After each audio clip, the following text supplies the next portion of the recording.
Bismillahirrahmanirrahim. Welcome back to Ahlulbayt Live. Sorry, I said 5 minutes about 3 minutes ago, so it was literally a 3-minute break, not a 5-minute break. But we hope you're still with us, and we're discussing about the development between the parent-child relationship with our wonderful guest sister Marzia Hassan, all the way from Toronto, Canada. Okay, so we're discussing about the concept of befriending the child.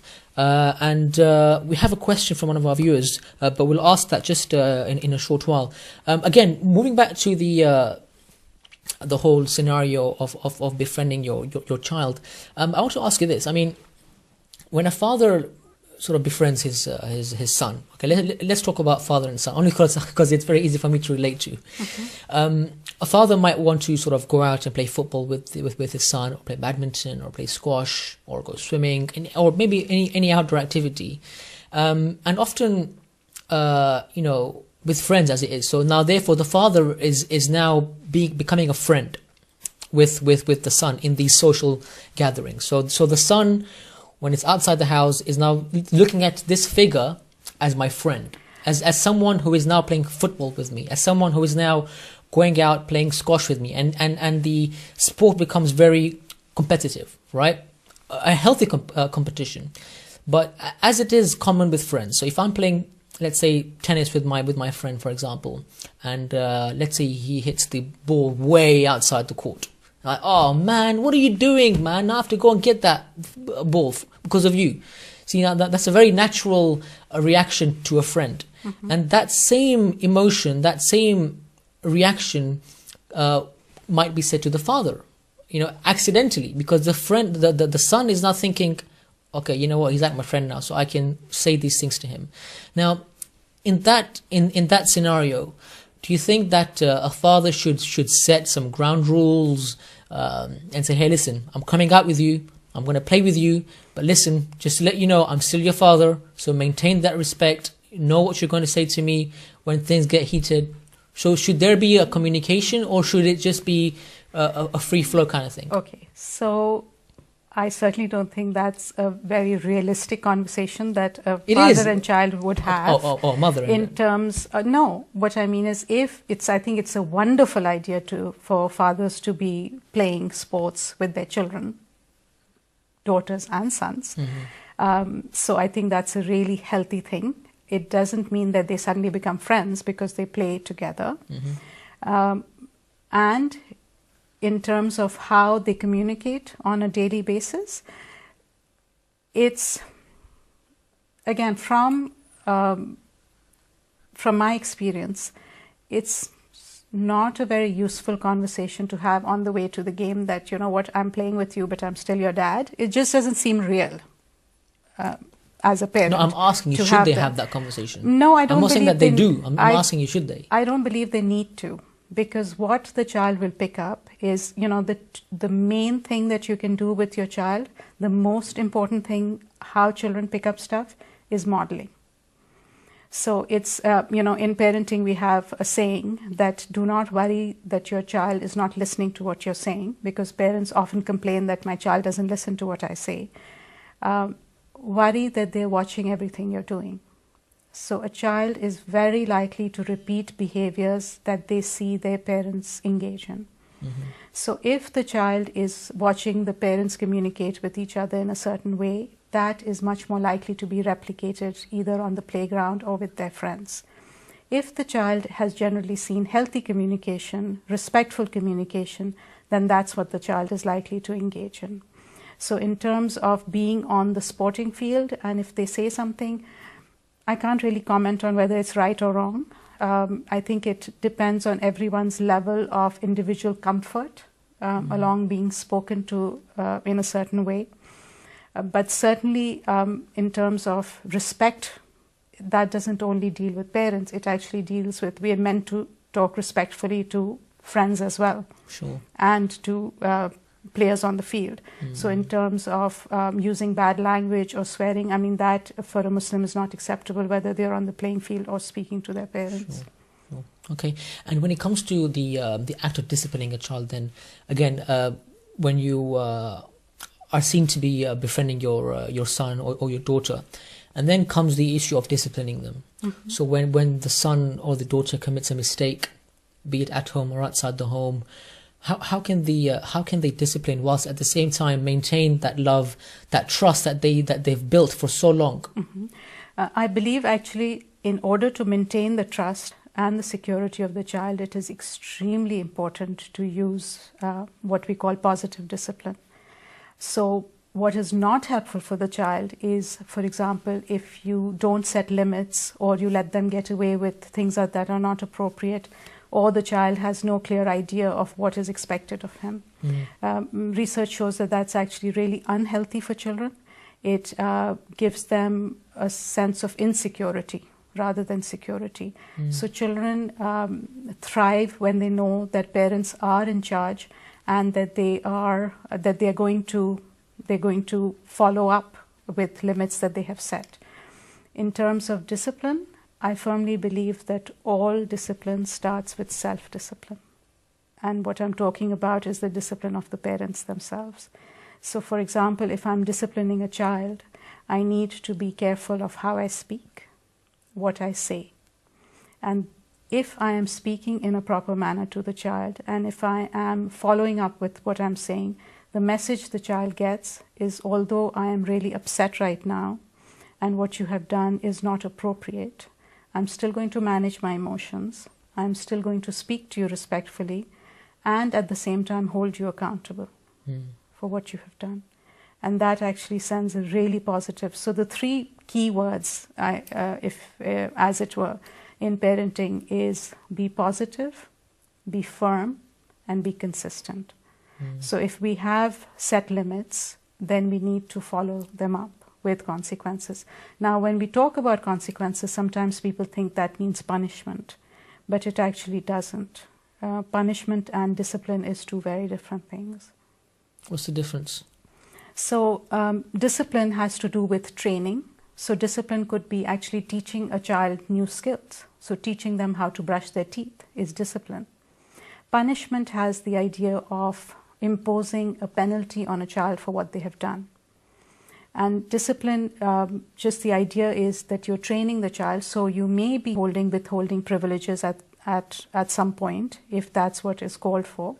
But at the same time, it is not, punishment has the idea that you are doing something, it is your anger that you're taking out on the child. Whereas discipline you always do for the benefit and growth and self-development of the child. I see, okay. And in terms of, so when a child does commit the act of disobedience or does commit a mistake, often we find that maybe the mother or the father would have a different approach to want to either punish or discipline, whichever way you look at it, towards the child. And often this might create a conflict in different parenting styles between the mother or the father. How can a couple or the family resolve that? Okay, so that's actually a huge subject, and the first step, I guess, is to recognize that it's very common to have different parenting styles. In fact, it's more common than not to have differences in how you parent. So it could be differences because you're a mother or you're a father, because again, fathers have a different way of communicating to their children than mothers do. So often what happens, what is normal is to have different views. Sometimes it creates conflict within the relationship if you tend to polarize around those differences.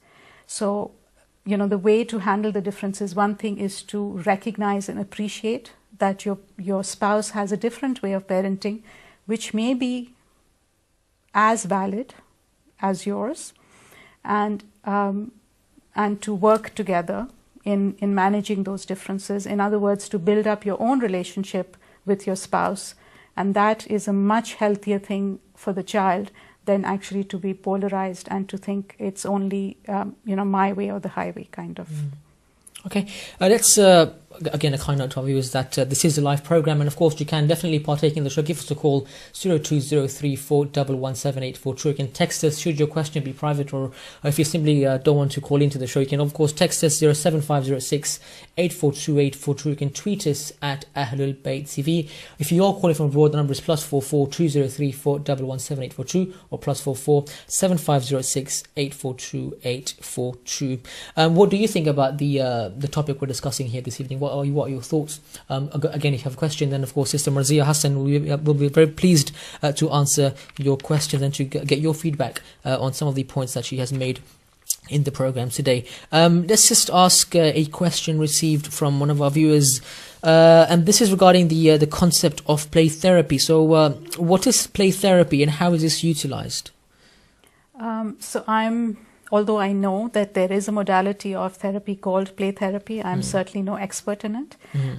It is a kind of therapy used for children for emotional healing, and it is utilized through play. And that's about all I can say on the subject. I'm not trained in it, and I don't practice it myself. Sure. Okay. Now, Sister Marzia, although this is an Islamic TV channel, but of course many of our viewers watching are non-Muslims as well, and so at times we perhaps are we need to discuss maybe a few points which they may find relevant as opposed to non-Muslims. And let me just read out a couple of some very interesting statistics. In the UK, 53% of live births were born within marriage in 2011, compared to 60% in 2011, compared to 60% in 2001 and 94% in 1961. So 53% of live births were born within marriage in 2011, and compared that to 60% in 2001 and 94% in 1961. So in a period of 3 to 5 decades, you find that children born outside the wedlock has increased over the last 30 to 40 years. And also the average age at marriage has increased, and more children are born to women older than 30 years of age. Now, my question to you is, when you look at these statistics, what this data tries to find is that there are more problems occurred in families when you have children born outside the wedlock, when the child doesn't know who the father is, or when the child is separated from the father, and there is no dynamics in the family. You have the mother who is, again, according to this, more children are born to women older than 30 years. So you find mothers who are at work 24/7, or maybe for a good period of their day, and the father at work for the same period of time. So the question to you is therefore, when you have a busy lifestyle such as the one that we're living in today's society, how easy or how hard is it to develop that bond, that relationship, to befriend your child? Is it important for mothers to stay at home and look after the children, or do they have the freedom to go out and work, whilst at the same time be able to develop that bond with their children? So I think there's many questions in there. Yeah, many questions, but maybe you can pick one out. Okay, so in terms of what I believe is that it's intentional. It's important for parents to be intentional about their parenting, and to be intentional about developing the kind of relationship that they want. That can be done if both parents are working. It can be done if one parent is working, and it can be done if parents are actually on the poverty line as well, right? In terms of whether parents do worse if mothers are working, actually the research, and again I go by what the research says, because that's evidence. It's mixed, so I will not comment on, it's just too big of a subject to deal with. In terms of, again, going back to developing in the first few years of the child's life, it is, and again what now attachment research is showing is that those few years, the bond that you develop with the child cannot be made up at a later time. So the idea of being responsive to the child's needs in those crucial first few years of the life cannot be that, right now I'm busy and I'll make it up later. Unfortunately, it doesn't work like that, because what brain science is showing us these days is those are the years where the neural pathways for the child are being formed, which are going to be with him, unless, he takes some really intentional work himself, are going to be with the child, and it is going to make him form a model of his world. And that can be based either on basic trust and security, or on the lack of it. So it is a huge role that parents play. Again, we cannot, what the research shows clearly is that parents do best in homes where there are two people getting along. There is absolutely no doubt about that. Yep. So the parents' relationship with each other is extremely important, and the parents' relationship with the child is extremely important. So, for example, if there is conflict in the home, or if there is a single parent home, or the parents are divorced, children do suffer the consequences for sure.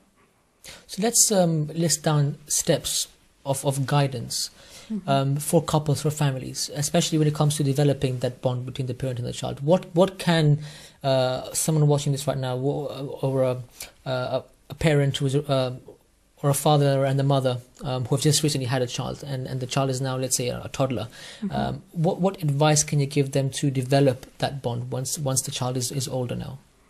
What steps and guidelines can you issue? Okay, so again, the first thing is to really be intentional. And what I mean about that is it's very easy to get lost in the day-to-day.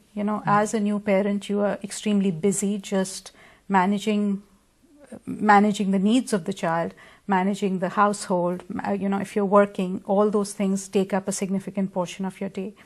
If at those moments you can actually be conscious of what you want your child to be and what you want the relationship to be, and if you renew that intention every day or think about it every day, it will actually have a huge impact in how you parent on a day-to-day basis. So for example, if you have a stressful period and you are finding that you are very depleted, you're short-tempered, you are raising your voice at your child, and you remind yourself of your intention that you want your child to be respectful, for example.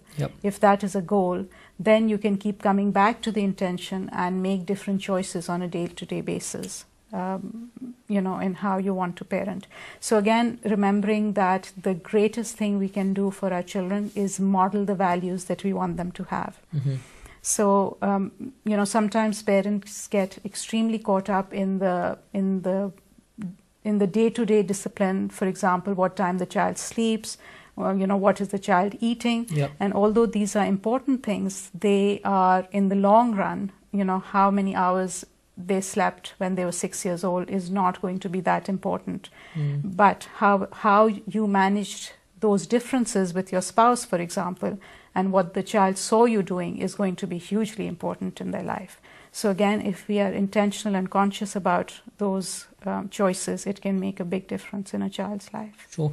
Just a question from one of our viewers via the text number. The question is, what books can the Sister Marzia recommend for parents to read? Okay, I actually have, at some point I'm going to put a list up on my website, but what comes to mind in England, there's a book called Calmer, Happier Parenting, which is a really good resource. One of the books that I used a lot when I was a young parent myself was How to Talk So Kids Will Listen and Listen So Kids Will Talk, is an extremely valuable resource. Anything by Barbara Coloroso is wonderful. John Gottman, who is a couples therapist, but he's written an excellent book on emotion coaching for children. That's very good. So there's many books out there. It's I think it depends on what the needs of the parent are at that point. Sure. And what's your website? The name of your website? Right now, it's just if they just Google me, that's probably the easiest way, because the website is actually under construction right now. Sure. Okay. Just a question from one of our viewers. Again, this is quite an emotional one. Again, this is via the text number. Assalamu alaikum. Thank you very much for a very interesting program. I've recently been separated with my partner. I'm a father of three, and I've agreed with my wife, or with my ex-wife, to be home with two of my children on a full-time basis, and she is with the other one on a full-time basis. It seems to be very challenging for the siblings. The question is that how can we both as parents work, or should we both work collectively to develop the bond between the three brothers? Of course, the short answer is yes. What is usually very challenging when parents separate and when they have young children involved, is that they need to recognize that they cannot really break the relationship. So if they weren't getting along when they were married, it's going to be that much more difficult to get married to get along once they're separated. And yet they need to do that for the sake of the children. So even though they are living separate lives, they do have a bond through the children for the rest of the children's life. Now, what's in the best interest of the children is definitely to have a relationship with both parents and to have a relationship with the siblings. So what often happens in situations like this, unfortunately, is that parents, because they are not getting along, they will badmouth the other parent to the child, or offload their emotional issues on children, which is extremely unhealthy, because young children often tend to blame themselves for their parents' breakup. Really? That is a very common scenario, and they need to know in clear words, like they need to be told that this is not your fault, and it's not because you were bad that mommy and daddy decided to separate. So they need to hear those words again and again.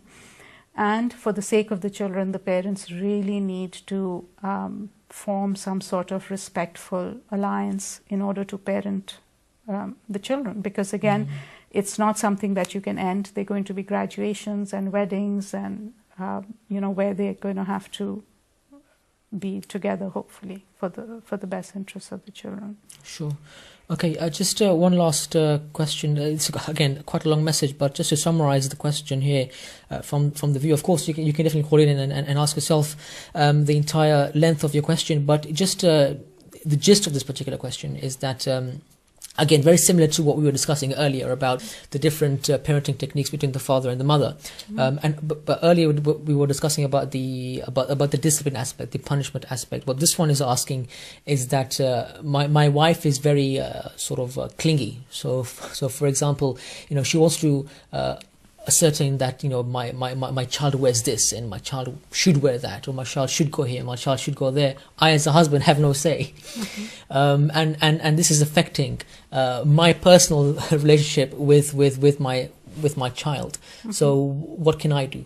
Well, again, this is just the summary of the very long question. Okay, so I think I wouldn't use clingy for that kind of behavior, but again, this is a common scenario, and